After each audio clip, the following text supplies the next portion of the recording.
আসসালামু আলাইকুম। BCS preliminary পরীক্ষায় ভূগোল থেকে যে প্রশ্নগুলো বারবার এসেছে এবং অধিক গুরুত্বপূর্ণ, এরকম 20টি প্রশ্ন আমরা ব্যাখ্যা বিশ্লেষণ সহ সমাধান করব। সমাধানে এসএস স্টাডি কেয়ার। 1 নম্বর প্রশ্ন, বায়ুমণ্ডলের কোন স্তরে ওজোন গ্যাসের স্তর অবস্থান করে? তো আমরা জানি বায়ুমণ্ডলে মোট স্তর হচ্ছে 5টি। 1 নম্বর হলো ট্রপোমণ্ডল, এটা 1। 2 নম্বর হলো স্ট্রাটোমণ্ডল, এটা হলো 2। 3 নম্বর মেসোমণ্ডল, এটা 3। 4 নম্বর হলো থার্মোমণ্ডল বা তাপমণ্ডল, এবং 5 নম্বর হলো এক্সোমণ্ডল। এবং ওজোন হলো একটি গ্যাস যেটি ট্রাইঅক্সিডের নামেও পরিচিত এবং যার সংকেত হচ্ছে O3।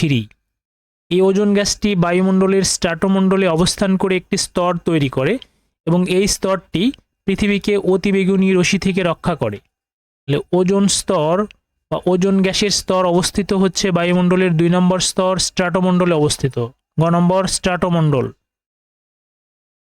ভূমিকম্প সংগঠন বিন্দুর সরাসরি ওপরের ভূপৃষ্ঠস্থ বিন্দুকে বলা হয়। এটা যদি ভূপৃষ্ঠ চিন্তা করি, এটা হলো ভূগর্ভস্থ একটা বিন্দু যেখানে ভূমিকম্প উৎপন্ন হয়।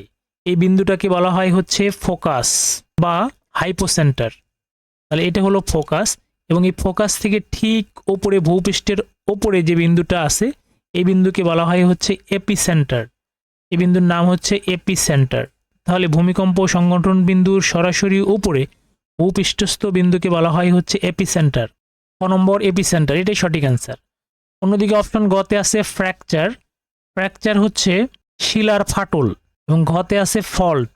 ফল্ট চ্যুতি। টেকটনিক প্লেটের ফাটলকে ফল্ট বলা হয় বা চ্যুতি বলা হয়। তাহলে এখানে অ্যান্সার হবে খ নম্বর এপিসেন্টার। 3 নম্বর প্রশ্ন, নিরক্ষীয় তল থেকে উত্তর মেরুর কৌণিক দূরত্ব বা উৎপন্ন কোণ কত? তো নিরক্ষীয় তল আমরা জানি নিরক্ষরেখা পৃথিবীকে উত্তর এবং দক্ষিণ গোলর্ধে ভাগ করেছে। তাহলে এটা নিরক্ষরেখা যদি আমরা চিন্তা করি, এটা দ্রাঘিমা রেখা, এটাও আমরা 0 ডিগ্রি চিন্তা করব। আমরা জানি এই পাশে এটা হলো উত্তর মেরু এবং নিচে হলো দক্ষিণ মেরু। তাহলে নিরক্ষীয় তল থেকে, এই যে নিরক্ষীয় তল থেকে উত্তর মেরুর কৌণিক দূরত্ব, উত্তর মেরু পর্যন্ত যে দূরত্বটা আছে সেটা এই যে 90 ডিগ্রি। তার মানে নিরক্ষীয় তল থেকে উত্তর মেরুর কৌণিক দূরত্ব বা উৎপন্ন কোণ হবে 90 ডিগ্রি বা সমকোণ। তাহলে এখানে অ্যান্সার হবে গ নম্বর 90 ডিগ্রি।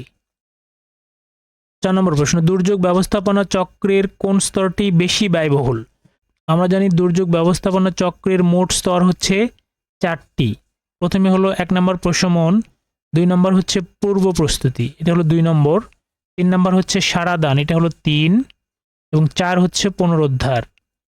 এই 4টি স্তরের মধ্যে সবচেয়ে ব্যয়বহুল স্তর প্রশমন। গ নম্বর প্রশমন। প্রশমন দুর্যোগের ঝুঁকি কমানোর জন্য দীর্ঘমেয়াদী ব্যবস্থাপনা। বাংলাদেশের কোথায় প্লাইস্টোসিন কালের সোপান দেখা যায়? আমরা জানি ভূপ্রকৃতি অনুসারে বাংলাদেশকে 3টি ভাগে ভাগ করা হয়েছে।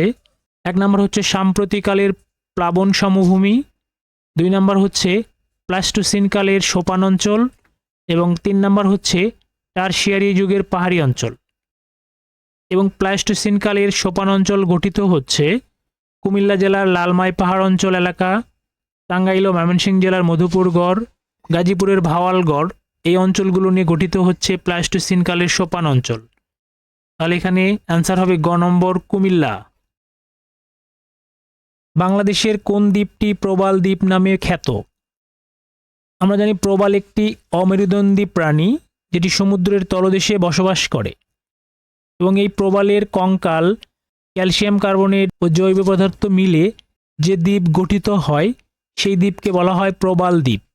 তো বাংলাদেশের একমাত্র প্রবাল দ্বীপ সেন্ট মার্টিন দ্বীপ। খ নম্বর সেন্ট মার্টিন। কৃষিক্ষেত্রে রবি মৌসুম কোনটি? আমরা জানি ফসল উৎপাদনের জন্য সারা বছরকে 2টি মৌসুমে ভাগ করা হয়। একটি রবি মৌসুম, অন্যটি খরিফ মৌসুম। কৃষিক্ষেত্রে রবি মৌসুম কার্তিক থেকে ফাল্গুন মাস পর্যন্ত, এই সময়কালকে বলা হয় রবি মৌসুম। তাহলে এটা হবে সঠিক অ্যান্সার। অন্যদিকে চৈত্র থেকে ভাদ্র মাসকে বলা হয় খরিফ মৌসুম। তাহলে রবি মৌসুম হবে কার্তিক থেকে ফাল্গুন। ক নম্বর।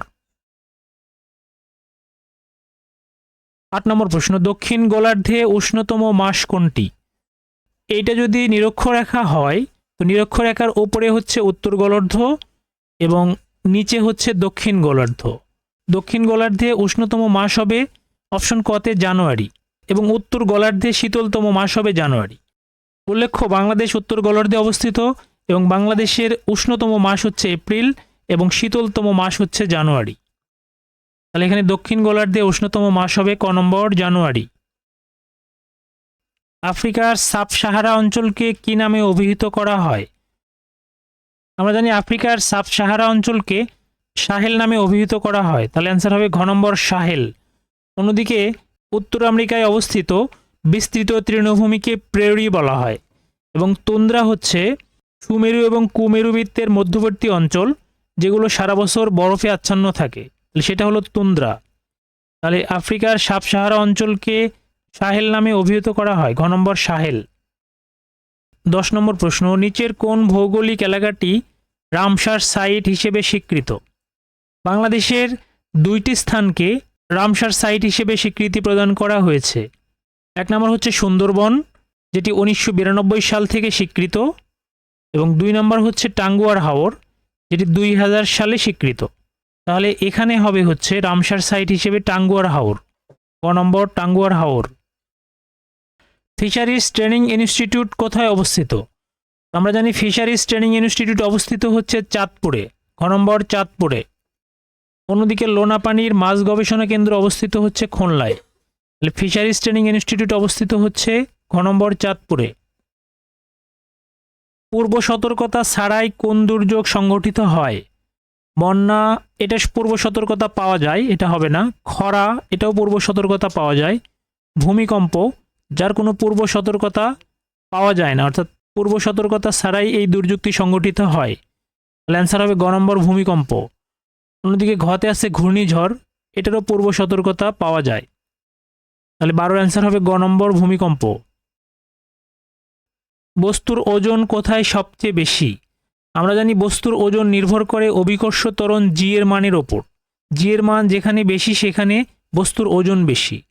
আমরা জানি পৃথিবীর কেন্দ্রে জি এর মান 0, সেখানে কোনো বস্তুর ওজনও 0, এবং মেরু অঞ্চলে জি এর মান সবচেয়ে বেশি এবং এই মেরু অঞ্চলেই কোনো বস্তুর ওজন সবচেয়ে বেশি হয়, গ নম্বর মেরু অঞ্চল। ভৌগোলিকভাবে গুরুত্বপূর্ণ একটি কাল্পনিক রেখা বাংলাদেশের উপর দিয়ে গিয়েছে, সেটি হচ্ছে অপশন কতে আছে মূল মধ্যরেখা, এটা হবে না। খতে আছে কর্কটক্রান্তি রেখা, এটা সঠিক অ্যান্সার। এটা হচ্ছে নিরক্ষরেখা 0 ডিগ্রি এবং নিরক্ষরেখা থেকে উত্তর অক্ষাংশে 23.5 ডিগ্রি রেখাকে বলা হয় হচ্ছে কর্কটক্রান্তি রেখা বা ট্রপিক অফ ক্যান্সার।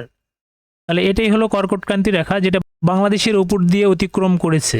তাহলে অ্যান্সার হবে খ নম্বর কর্কটক্রান্তি রেখা। অন্যদিকে মকরক্রান্তি রেখা হচ্ছে এই 23.5 ডিগ্রি দক্ষিণ অক্ষাংশে অবস্থিত। তাহলে মকরক্রান্তি হবে হচ্ছে 23.5 দক্ষিণ অক্ষাংশে। আন্তর্জাতিক তারিখ রেখা হবে না। তাহলে এখানে অ্যান্সার হবে খ নম্বর কর্কটক্রান্তি রেখা। আকাশে উজ্জ্বলতম নক্ষত্র কোনটি? আকাশে উজ্জ্বলতম নক্ষত্র হচ্ছে লুদ্ধক, গ নম্বর লুদ্ধক। বাংলাদেশের সুন্দরবনে কত প্রজাতির হরিণ দেখা যায়? বাংলাদেশের সুন্দরবনে 2 প্রজাতির হরিণ দেখা যায়। একটি হচ্ছে চিত্রা হরিণ, অন্যটি হচ্ছে মায়া হরিণ। তাহলে 2 প্রজাতির হরিণ দেখা যায়, খ নম্বর 2। সমুদ্রপৃষ্ঠে বায়ুর চাপ প্রতি বর্গ সেন্টিমিটারে কত? তো সমুদ্রপৃষ্ঠে 1 বর্গ সেন্টিমিটার, এটা যদি 1 বর্গ সেন্টিমিটার হয় চতুর্দিকে হচ্ছে 1 সেন্টিমিটার করে। সমুদ্রপৃষ্ঠের এইটুকু এলাকায় বায়ুর চাপ হবে হলো 10 নিউটন বা 6.7 কেজি। তাহলে এখানে সমুদ্রপৃষ্ঠে বায়ুর চাপ হবে হচ্ছে ঘ নম্বর 10 নিউটন। ভারতীয় কোন রাজ্যের সাথে বাংলাদেশের কোনো সীমান্ত নেই? আমরা জানি ভারতের মোট 5টি রাজ্যের সাথে বাংলাদেশের সীমান্ত রয়েছে, যেগুলো হচ্ছে আসাম, মিজোরাম, ত্রিপুরা, মেঘালয় এবং পশ্চিমবঙ্গ। তাহলে এখানে হচ্ছে নাগাল্যান্ড আছে, নাগাল্যান্ডের সাথে বাংলাদেশের কোনো সীমান্ত সংযোগ নেই। তাহলে এখানে অ্যান্সার হবে ঘ নম্বর নাগাল্যান্ড। সুনামির কারণ হলো, আমরা জানি সমুদ্রের তলদেশে ভূমিকম্প সংঘটিত হলে সমুদ্রপৃষ্ঠে বিশাল ঢেউয়ের সৃষ্টি হয়। এই বিশাল সামুদ্রিক ঢেউকেই সুনামি বলা হয়। তাহলে সুনামির কারণ হচ্ছে সমুদ্রের তলদেশে ভূমিকম্পন। গ নম্বর, সমুদ্রের তলদেশে ভূমিকম্পন। বাংলাদেশের দীর্ঘতম নদী কোনটি? অপশন কতে আছে মেঘনা। মেঘনা হচ্ছে বৃহত্তম, গভীরতম এবং প্রশস্ততম নদী। খতে আছে যমুনা। যমুনা হচ্ছে চরবহুল নদী। গতে আছে পদ্মা। পদ্মা হচ্ছে দীর্ঘতম নদী, যার দৈর্ঘ্য হচ্ছে 351 কিলোমিটার। ঘতে আছে কর্ণফুলী। কর্ণফুলী হচ্ছে খরস্রোতা নদী। তাহলে বাংলাদেশের দীর্ঘতম নদী হচ্ছে বর্তমানে পদ্মা। গ নম্বর পদ্মা। ভিডিওটি যদি ভালো লেগে থাকে অবশ্যই চ্যানেলটি সাবস্ক্রাইব করবেন, ভিডিওটিতে লাইক, কমেন্টস এবং শেয়ার করবেন। কমেন্ট বক্সে ডান লিখতে ভুলবেন না। ধন্যবাদ।